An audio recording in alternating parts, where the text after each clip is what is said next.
هو القرآن والفرقان، إليه تنصت الأكوان، وفيه تعطر الآذان والقرآن. احنا هذا اليوم موجودين في مسجد الإمام الشافعي لتكريم زوجتي الحبيبة إلى قلبي إسراء الهندي في مخيمات أو في مسابقات صفوة الحفاظ. فإذا كان الناس ينسبون بأنسابهم، يفخرون بأنسابهم، فنحن نفخر بنسبنا إلى القرآن الكريم، بنسبنا أنا وزوجتي إلى كلام الله عز وجل، ثم أورثنا الكتاب الذين اصطفينا من عباده.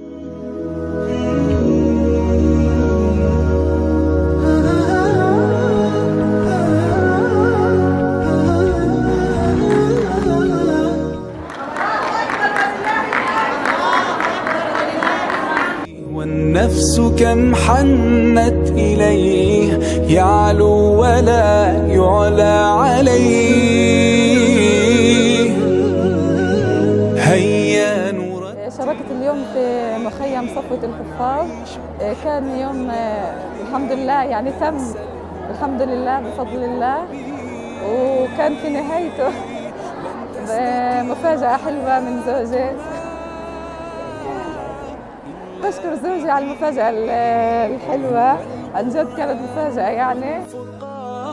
إليه تنصت الأكوان، وفيه تعطر